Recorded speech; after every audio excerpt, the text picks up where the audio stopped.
Sometimes life lets you down and you feel that you are done. You just wanna mourn and run because the fun is all gone. But sometimes life makes you proud when you look far and wide, when you leave the pain behind and see the brighter side. TNC gives you inspiration. TNC reignites your passion. TNC starts your transformation. TNC helps you see the new you.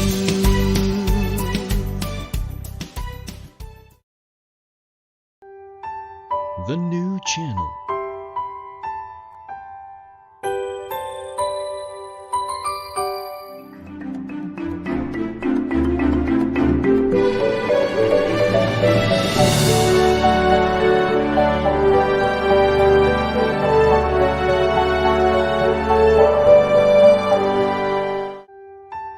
The new channel.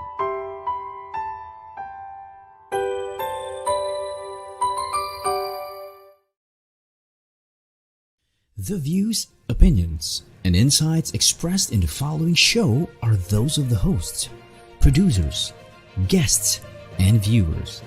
They do not necessarily reflect the position of the channel. Viewer discretion is advised.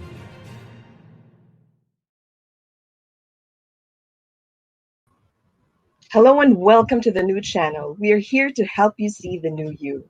My name is Carmine Ortega, and this is U-Turn.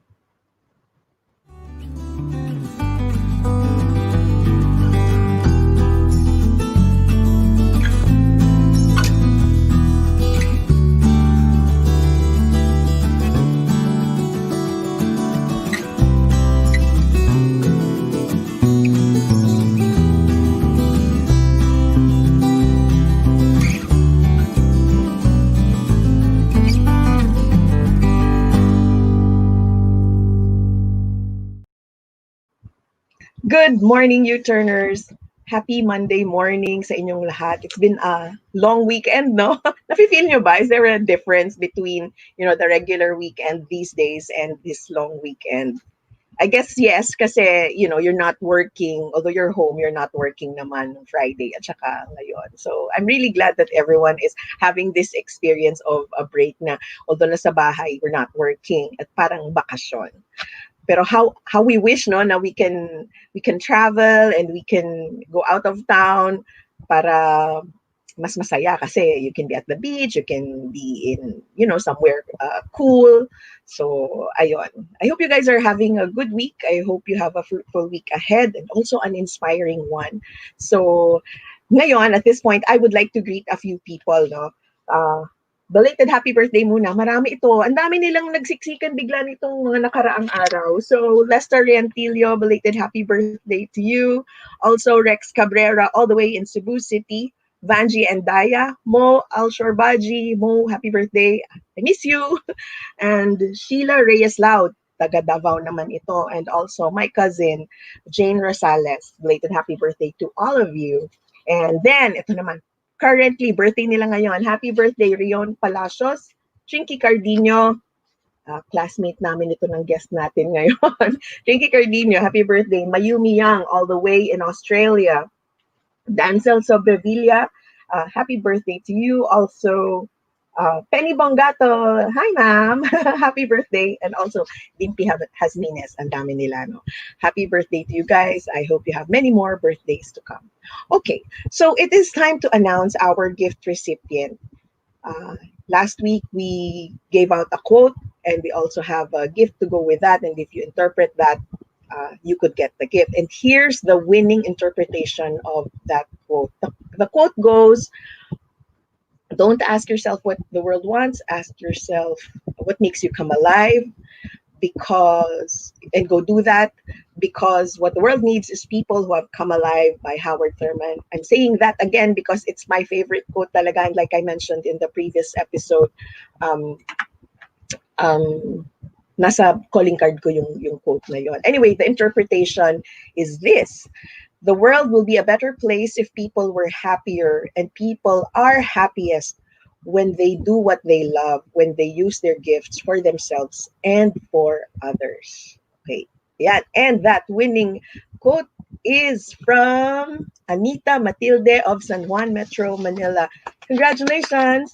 She will be receiving a gift from us, and that's the batter dispenser. Okay, so how did she receive that? That's because she shared our live stream on her page. So if you want to receive today's gift, or you have a chance at receiving today's gift, share our live stream on your pages and leave an interpretation of this quote. Ganda nito. Today's quote is from Muhammad Ali. Kilala niyo ba siya? Siguro naman kilala niyo siya. Muhammad Ali, he says, service to others is the rent you pay for your room here on earth. Okay? Muhammad Ali, former boxer. He passed away. He has passed away in 2016. Wala na siya, but he's I think, the most famous boxer. There is heavyweight ang kanyang division. Service to others is the rent you pay for your room here on earth. Okay, so what will you get if you share our live stream and also interpret that quote? I will show you something that will help you be a little more healthy. Excuse me. It's another yoga mat that we are giving away. Okay, so it will help you stay a little more active even though you're at home. You just need a little bit of space. Okay, so ayan. I hope you saw our previous episode. If you didn't, okay, if you didn't, it's on our Facebook page, the new channel, or TNC Now.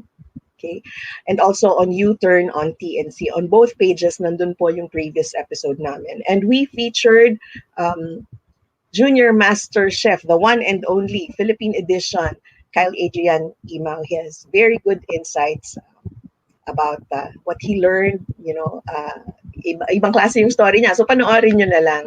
That's Kyle Adrian Imao. You can watch that. And yes, I am streaming live from Marikina City, and our guest also happens to be streaming live from Marikina City. So hindi ko na patatagalin. I will introduce her now. She's been a friend of mine since we were 5 years old. Yes, we were classmates in kindergarten. Can you believe that? So we've known each other for a long time. Ito yung tipo ng relationship, and not just with her, no, and other people that we grew up with. Yung wala ka nang maipagmamalaki kasi nakita nyo na yung isa't isa ng nene, ganon. Walang ka-fines-fines. Pero I love such relationships, and I'm sure you do too. You have friends like that too. So I think it's a blessing to have people in our lives whom we have known for decades. So, and today she will share her story related to the pandemic. Let us all welcome Dr. Jennifer Abrenica-Aranzamendez. Hi, good morning, everyone. Good morning, classmates. Good morning, classmate. Alam mo kung ba't ako pumapalakpak? Mm-hmm. Hindi ako nabulol. Sa haba ng last name ko, no?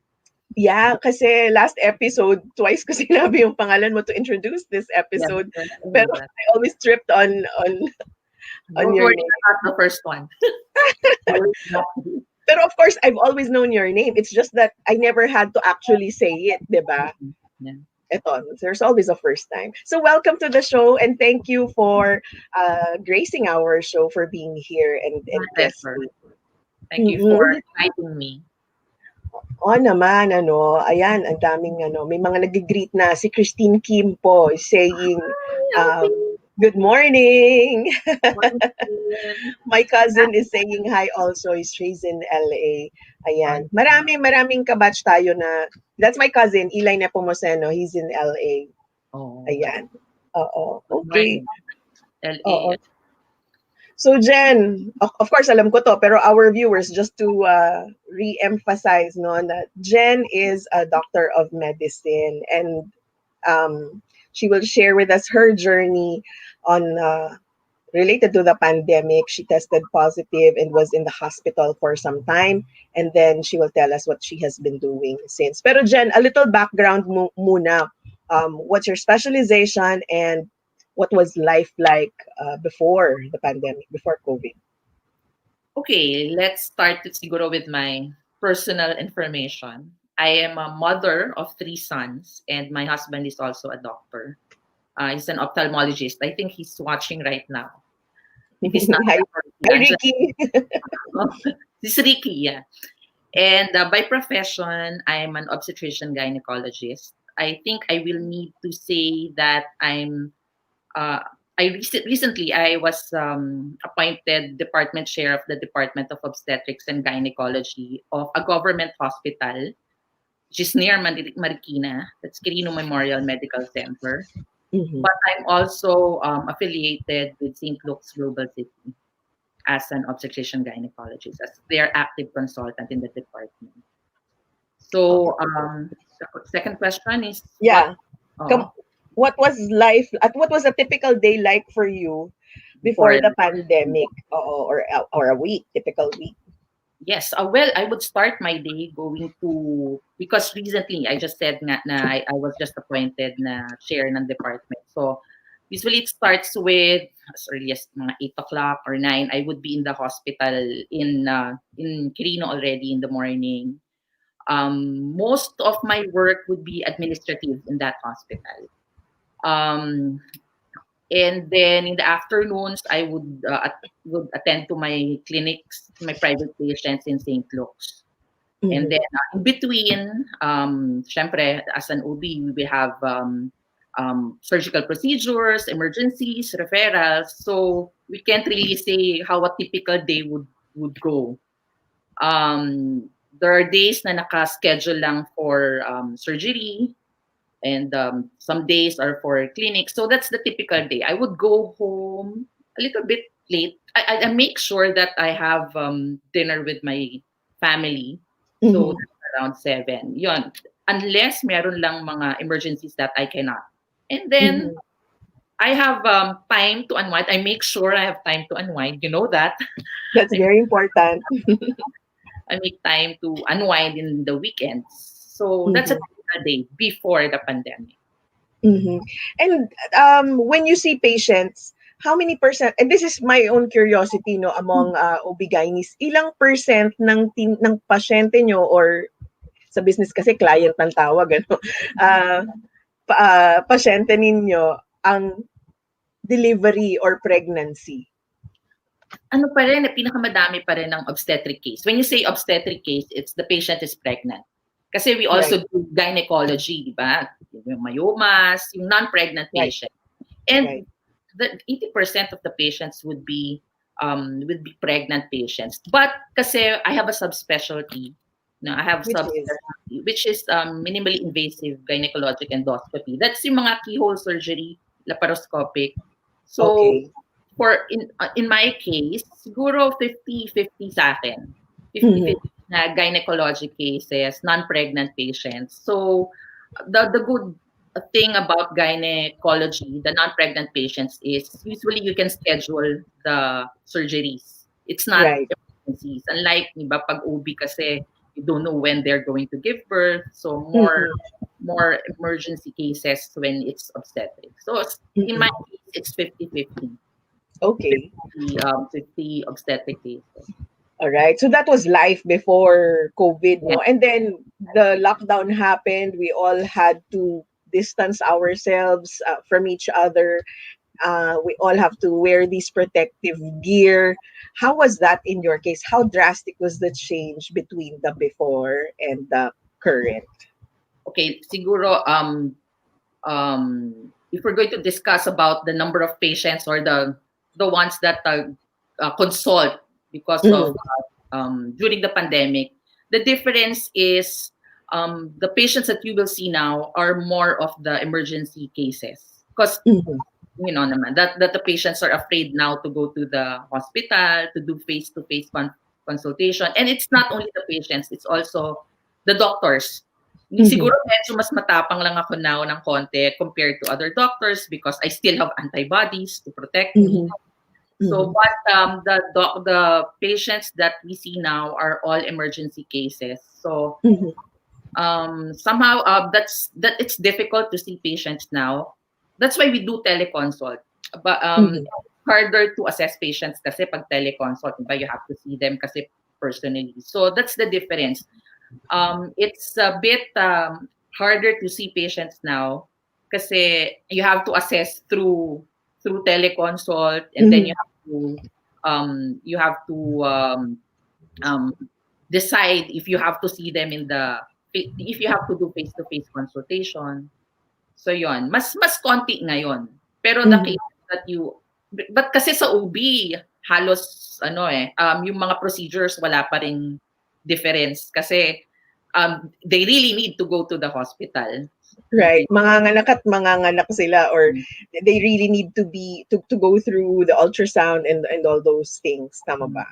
Yes. Right. But how about you in your case? Ngayon na when you go to the hospital, you have to wear the bunny suit. Ganun ba? Kamusta yun? How long does it take? Anong pakiramdam mo? Naiinis ka ba? Naiinitan ka ba? O love mo yung bunny suit na yun? Now, what's very important is that when you go out of the house, you really have to be prepared physically, mentally. Kasi before, nagmamadali ka lang pumunta sa hospital Now you have to make sure that you brought all your things with you. That includes, meron kang we have a big bag now that has a face shield. I even there's what we call it's a PAPR. We call it a PAPR. Pero it's like, yung suit ng astronaut. We call it an astronaut suit. Right. You have to bring all those things, especially when you go on duty, when you do operations. So physically, you have to be prepared. You know that you're going to the hospital now, that you have to wear these things, and that you have to bring it. Kasi pag nakalimutan mo, nako, you have to protect. Uuwi ka talaga at kailangan mo kunin. Yes. And it's not only for you. It's not only for you. You also have to protect your patients from you and from the other staff. So you really have to be, really have to protect yourself. So mentally prepared and physically prepared also. And I like that, yung sinabi mong mentally prepared, kasi I think most of us our thoughts are just on yung mask ko, yung face shield ko, yung alcohol ko. Pero yung being mentally prepared, I think that's something that we all overlook. So I like that you actually mentioned that today. Yeah, but mentally prepared in a way, kasi you also have to you have to be aware that you should protect yourself at all times. You cannot do things unlike before, diba? Parang you know that you're just going to do this procedure, it's just easy. But now, even the donning and the doffing of the PPEs, there's a proper way of donning and doffing. Hindi pwedeng basta suot lang kung anong mauuna. Meron siyang talagang procedure. Correct. Yes.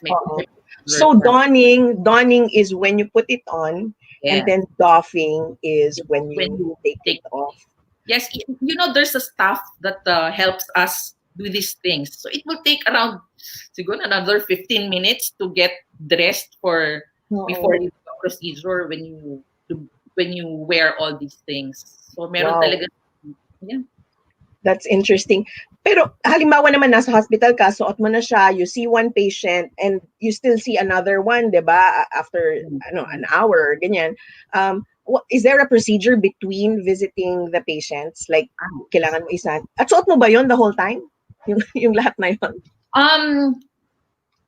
Sa clinic, if we're talking about the clinic, it's recommended talaga that you change the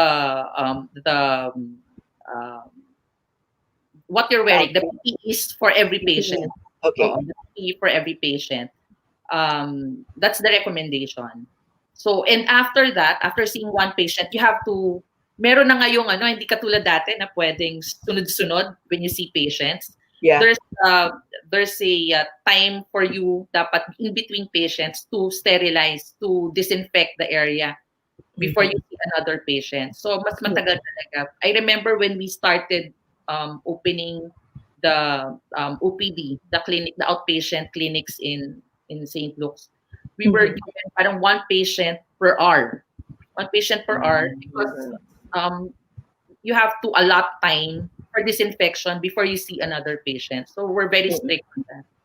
Mm. Okay. Well, that's good to hear na of course, lalo na sa ospital, lalo na mga doktor at sakit at Mhm. posibleng sakit ang pwedeng mangyari, no? That there are specific measures that you guys have been doing.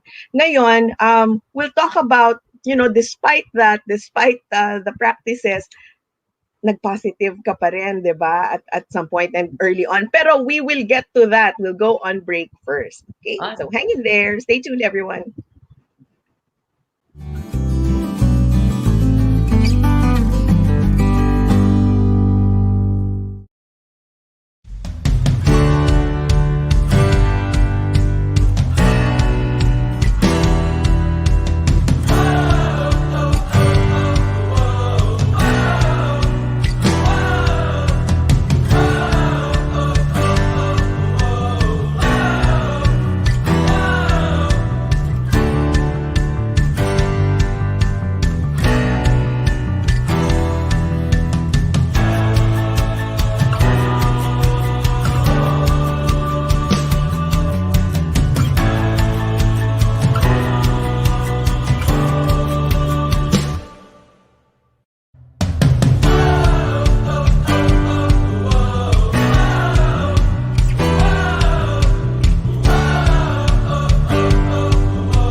Welcome back to U Turn on the new channel.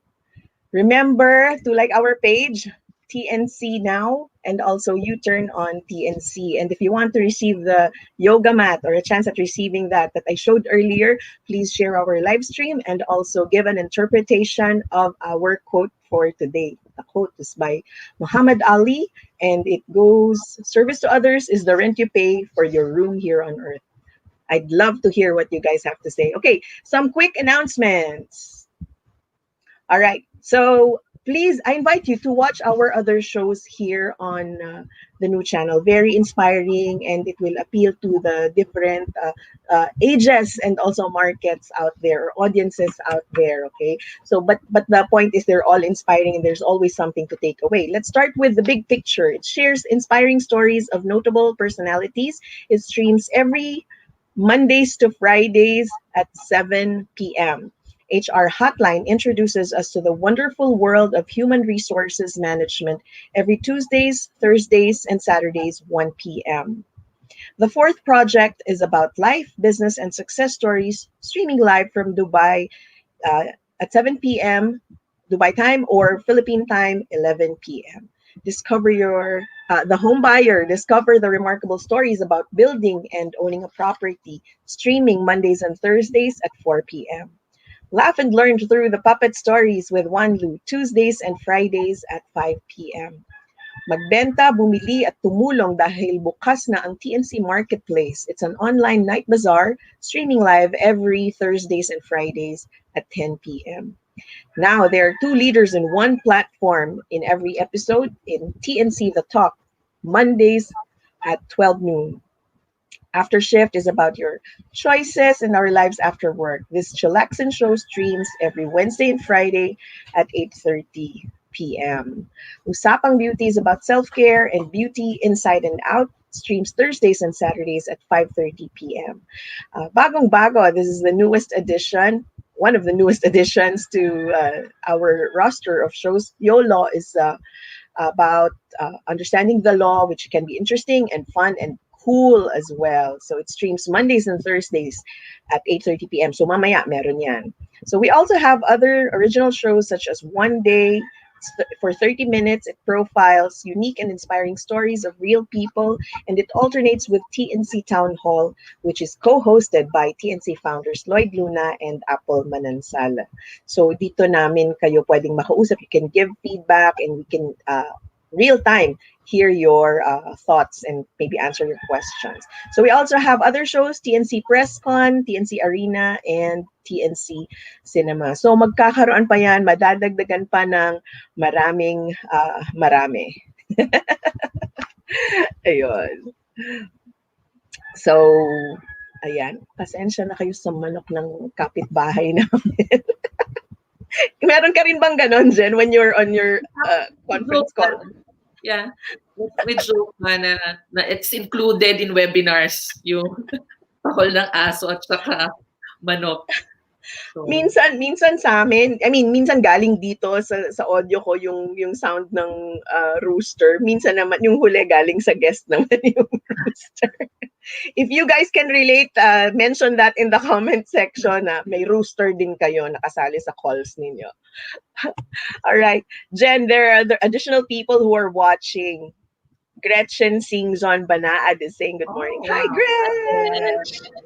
And also, Sarah Lee Alcaraz, who's Lodi as we say. Lodi sa industriya ng training and speaking. Hi, Sarah Lee. I'm also glad you're not in a meeting, so you can watch our show. Invite ka namin dito, ha? Sheila San Diego is a host of YOLO. Hi, Attorney Sheila.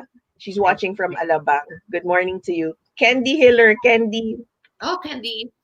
Oh, diba? Hiller. She's watching from, I think she's near San Francisco. Stockton ba or San Jose, Candy? Ayan, thank you for watching us. All right. Okay. So now, let us play a little game. Just a little game. And huwag ka mag-alala. This will be fun. All right. So the game is called...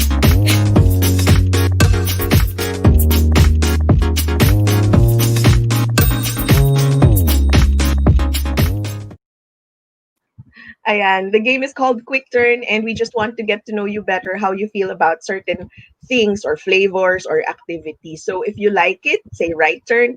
If you don't like it, say left turn. If you love it, say U-turn. All right. Okay. Garlic rice. Right turn. You don't avoid rice. I do. I do. But I like garlic rice. I do. Ako rin, pag may sinangag, kakain talaga. I avoid rice, pero pag sinangag, kakain ako. Bopis. Right turn. Okay.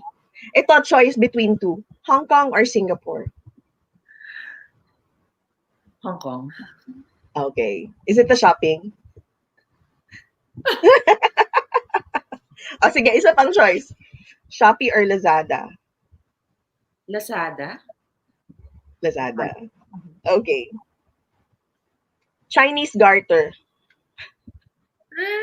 Magaling ako niyan, right turn. Dati. Right turn. Ano yan, medyo throwback yung question na yun. Kasi we don't do that anymore. Badminton. Right turn. I used to play. Puro right, no? Okay. Oo. Baking? Left turn. But do you cook? Yes. Ay, ano ko yan I gusto ko mag-bake, but the pastries do not want me. Ayaw. Yung baking ko. But I try. Okay. And finally, yoga. I'd like to try. Right turn. Okay, you haven't tried. There's something else that Jen does. Mamaya pag-uusapan din natin yung bisyo ni Jen. Sige, let's I think Ayan, may sumagot pang a few people. By the way, si Sir Gabriel Dominguez is saying good morning as well. Sabi niya, it's a red day, so it's a happy Monday ahead. Yeah, happy Monday to you, sir, and also to everyone. Natatawa nga kami ni Jen kanina kasi pagbukas namin ng screens namin. Pareho kami naka-red, but we are both happy to be in red, and I think the energy, the cheerfulness extends to you, the viewers, no? Ayan. And then we also have, Candy Hiller is in San Jose. Pau Enriquez Covita, ayan na, you know her. Yeah. Hi to our very charming and sexy, may ganun, no? May ganon. Director, Seriously? Dr. Jen Aranzamendez. Oh my God. Okay. Wow. Sige. Thank you, Pao. Okay. So let's go back to what we were discussing. No, at some point, I think it was in April or in May, you tested positive. I saw it myself in the feed. No, that you were in the hospital. Can you tell us about how that unfolded? Where and how you contracted the virus? Well, actually, it was March. So very Okay. early. Yes, it was March. And I tested positive on the first day of the lockdown. So that means even Oh. first day of the lockdown, that's March 16. Oo. So that means I already was infected a few days before. So you were saying na bakit we have all these measures of protecting ourselves, but how come I still got infected? It was because during that time there was still no protocol. We were just starting. And actually, it was during that time that we were just making the protocols for the hospital.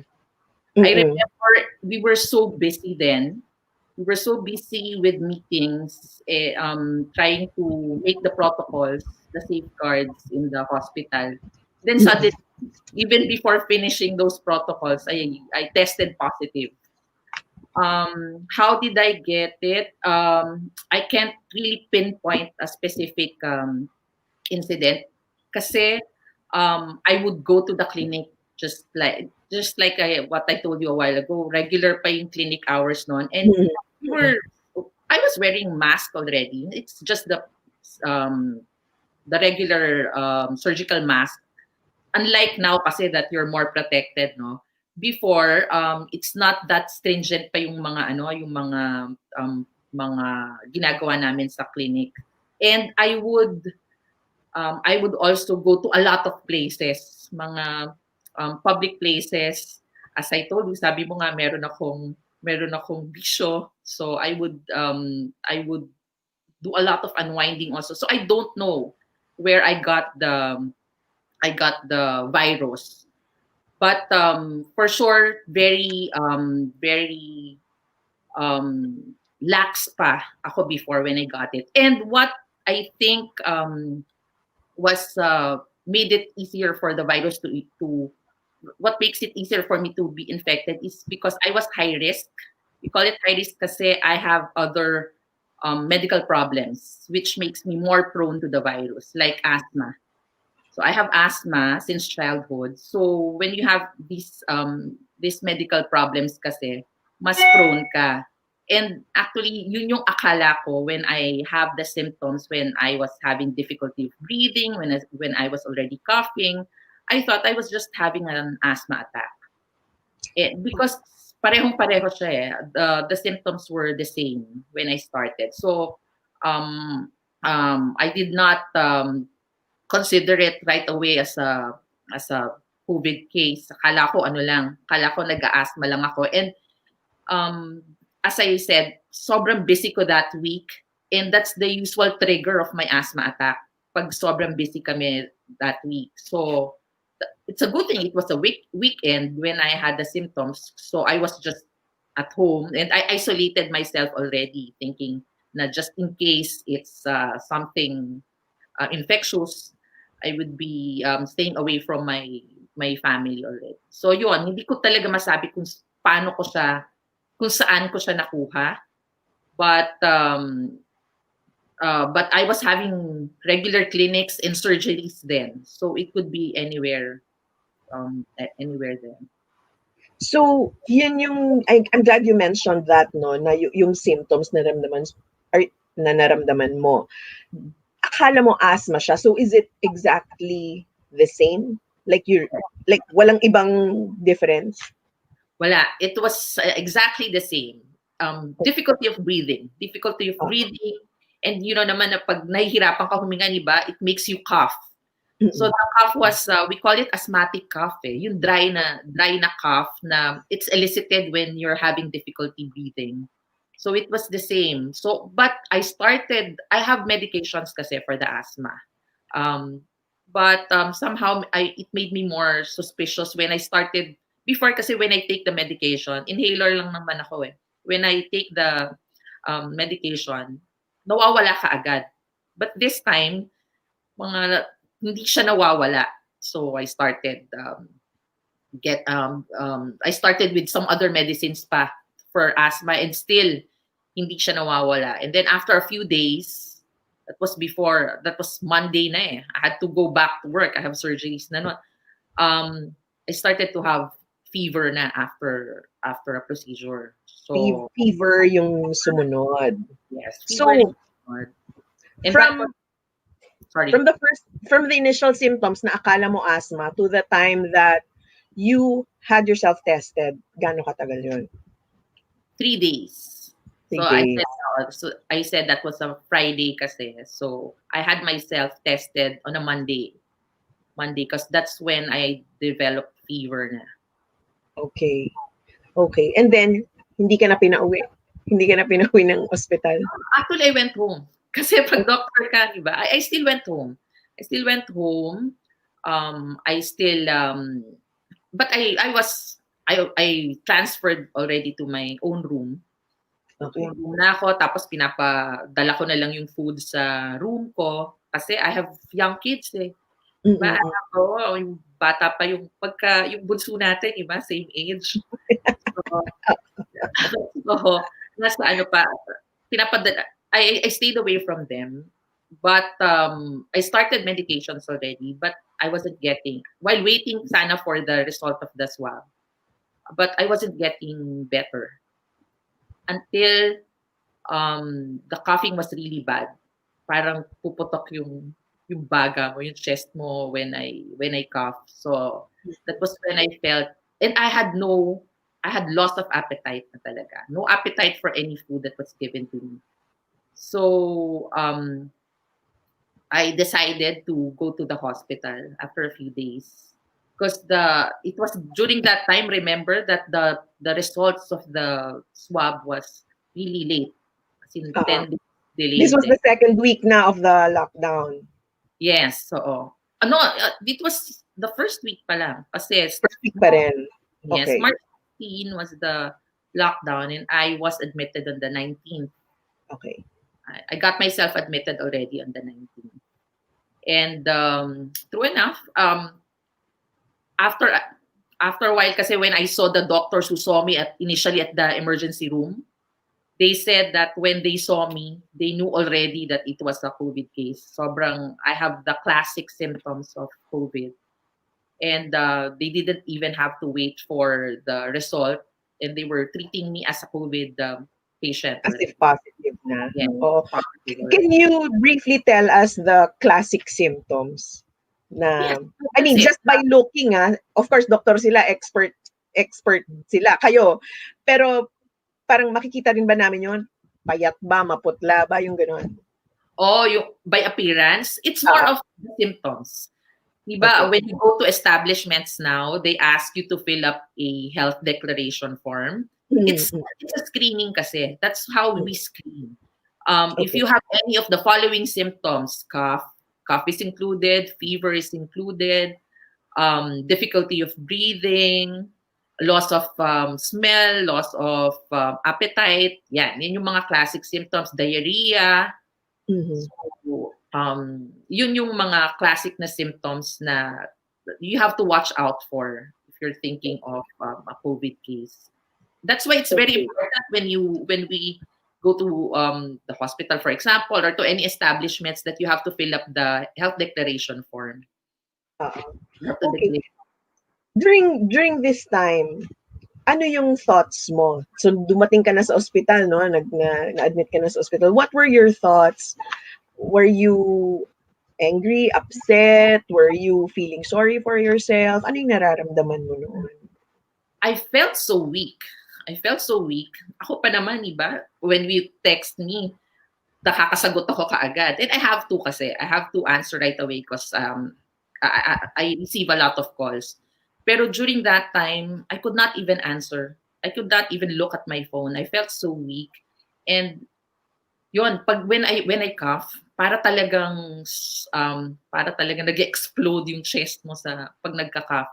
So, what was I feeling? I was afraid. I was really afraid. But it's more of meron pa rin akong at the back of my mind. I was still hoping that it was not COVID because I don't have the results yet. I was still waiting for the results. It's not because of I wasn't really thinking of myself. I was more of thinking of my the people that I might have infected.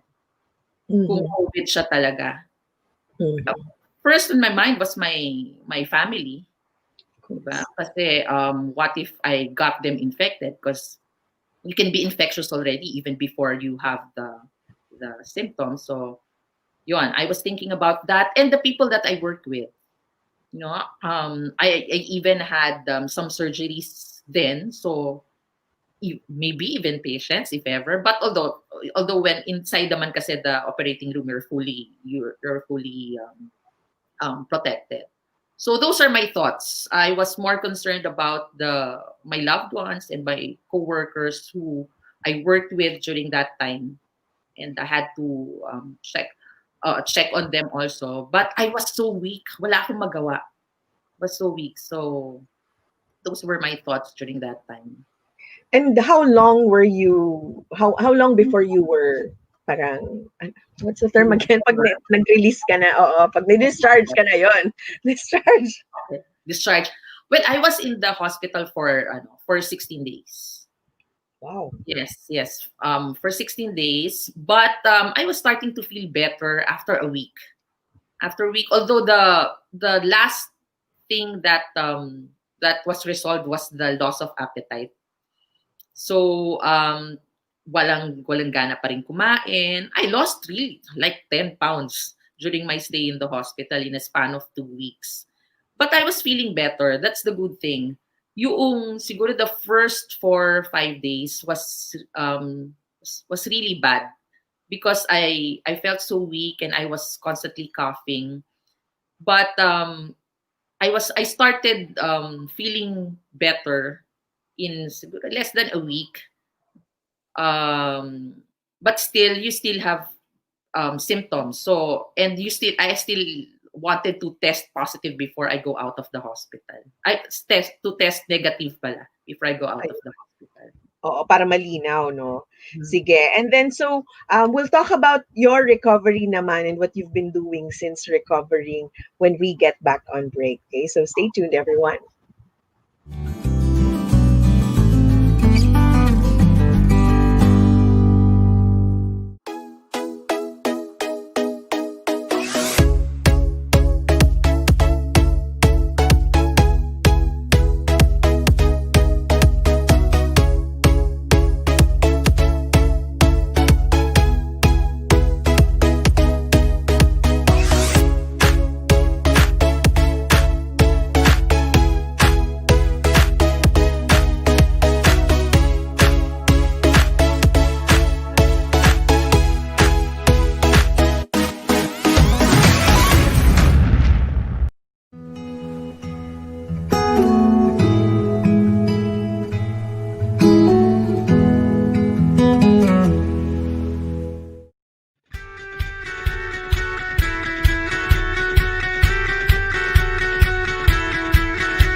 Welcome back to U-Turn on the new channel. At babalikan natin ang ating interview with a dear friend, our guest for today, Dr. Jennifer Abrenica-Aranzamendez.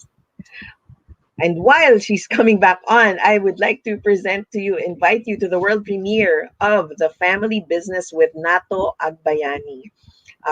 It will premiere on August 29th. It's a Saturday at 4 p.m. So malapit na yan. Abangan ninyo. Very interesting, no? Business pero family. Ano kaya yun? So let us watch that.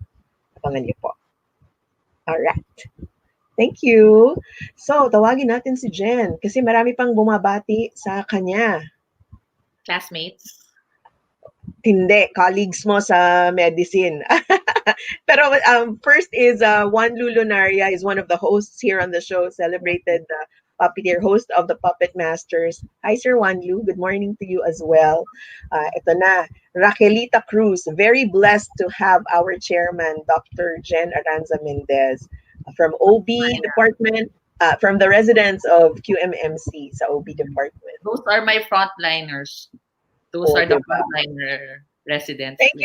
Thank you for watching, mga residents ng OB sa QMMC. Also, Jane Lopez, congratulations, Ma'am Jennifer Abrenica-Aranzamendez.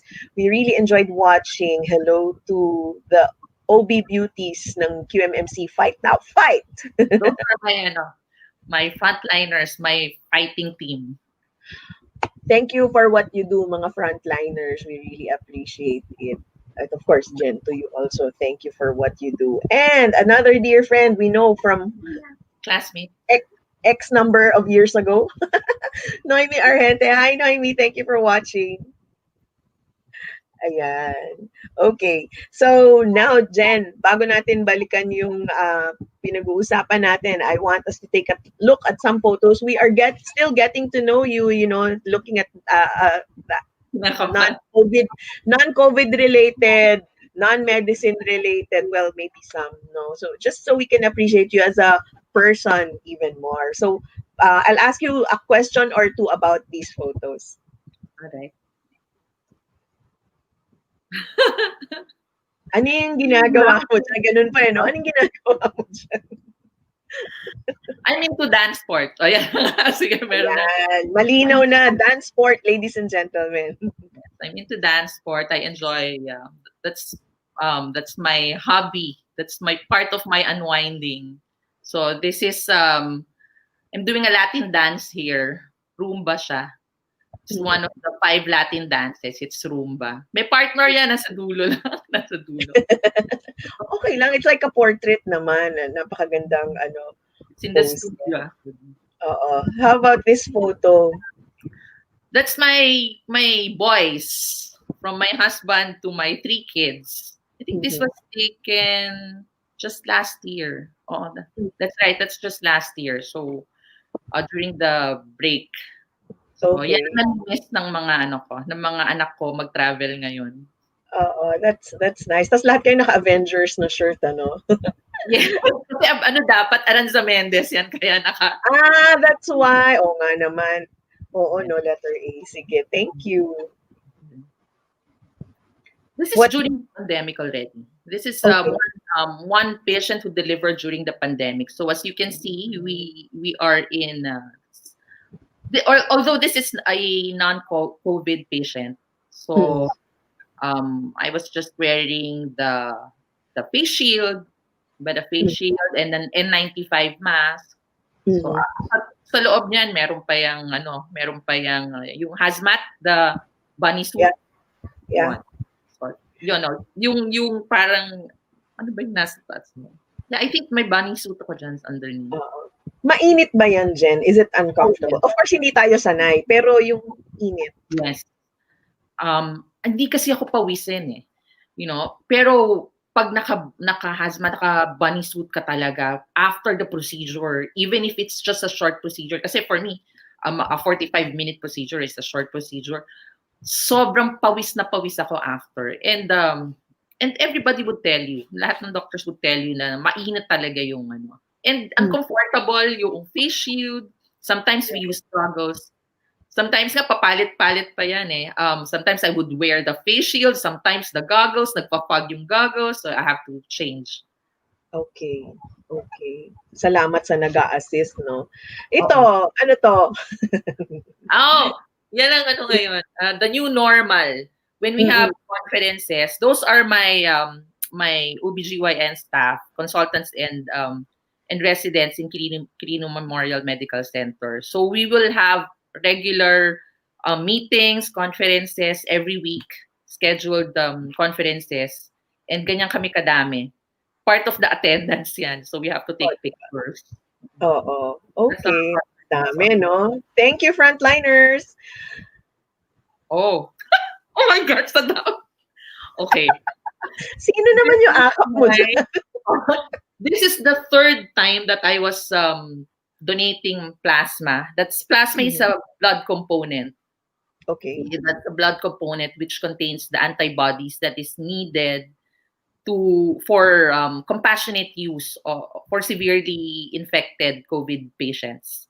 So this is the third time actually. The reason why I have that pillow, which was given to me by a very good friend, was because it was I had to, kasi sobrang takot ako sa needles eh. Di ba hinahabol ako? Even if I'm a doctor, hinahabol ako para lang malagyan ng vaccine or makuhanan ng blood. And the first try was a failure. So they had to ask me to consent for another puncture sa kabilang arm. So sabi ko ayoko na, tatakot ako. Kasi for donation of blood, malaki talaga yung large bore yung needle. So they have to convince me. That's why they gave me the pillow also. Para I'm a fan of that Korean actor. That's why. Sino ba siya? Yoon Bin. Ah, okay. I didn't recognize him. Oh, I like him also. Hindi ko lang na-recognize sa picture. So, yun. Kaya okay. ako Ayan. Thank you. Natawa ako. Hinahabol ka sa needle. Alam mo, my mom is also a doctor, pero ganun din. Takot din siya sa needle. Nakakatawa. Anyway, so this is what you've been doing now. I mean, of course, you've recovered. You're back at work. The third time you donated blood plasma. We just showed it. No? What are your insights now after going through that experience and being a medical professional? Well, one is learnings that I have during my stay there. You know, when you're admitted, kasi mag-isa ka lang talaga, ang daming pumapasok sa isip mo. And then I realized a lot of things during that 16-day stay at the hospital and being. Kalahating buwan yun. One is that we were given so much. We have so much blessing, and yet we really need just a few things. Yung needs natin sobrang konti. During that time, what I just wanted was be able to breathe and to be able to be with my loved ones. And yet, we usually take for granted the things that are blessings, the things that were given to us. So during that time, I took the time to be thankful for all the blessings. And those are the times that you realize what's important in your life. I lost all appetite na for power, for position, for ambition. I just wanted to be with my loved ones, na makahinga ka ng normal. Just wanted to get well. And I was also thinking, there must be a reason. I was looking for a reason why I got infected early during the pandemic. So now, God must have a plan for me, for the sufferings. So now, that's one reason why I'm donating my plasma, because I knew the feeling of being a patient who's looking for a cure, no? And I also know the feeling of the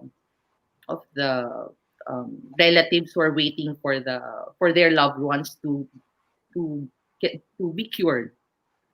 So, and one more thing, being a patient also helped me in managing my department. Di ba nga I said, kaka-appoint ko lang as chair also.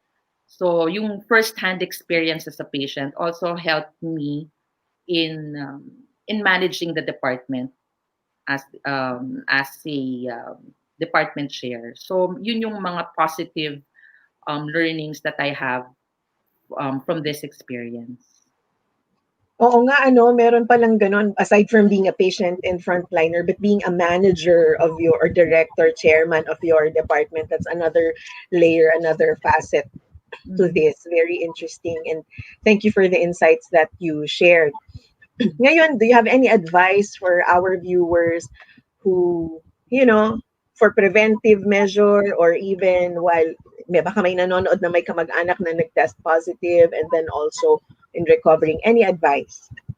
Advice, siguro now, especially when we're back to the GCQ, um, let's all consider everyone as a potentially positive case, even ourselves, so that we can protect, sabi ko nga, hindi lang tayo not only ourselves, but we should also protect the ones that are around us, our families. You never know kasi.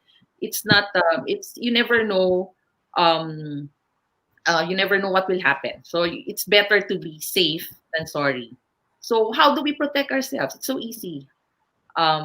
Just wear the mask, do hand washing, social distancing. It's all there. It's all been laid out for us. So we just need to follow.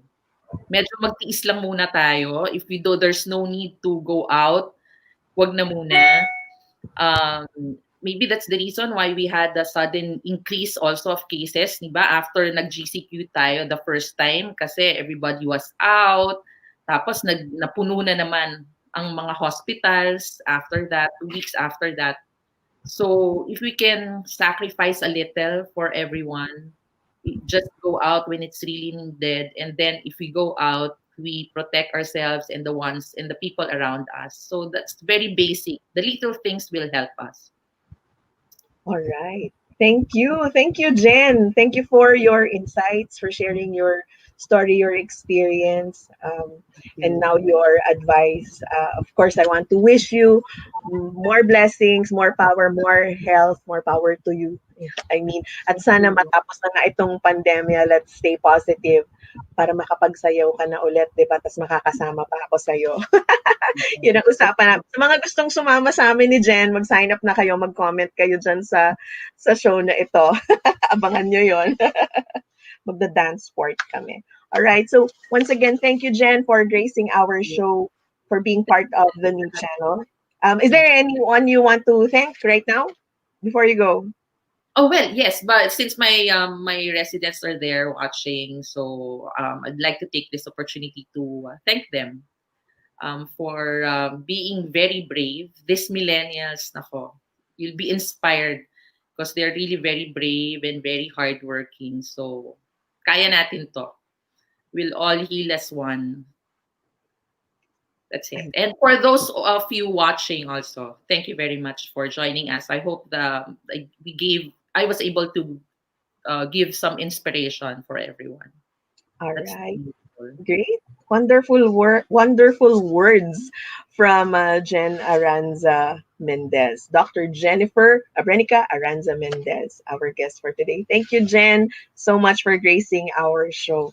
All right, so I hope you guys found that interesting and insightful, and also you have wonderful takeaways from what our guest has shared.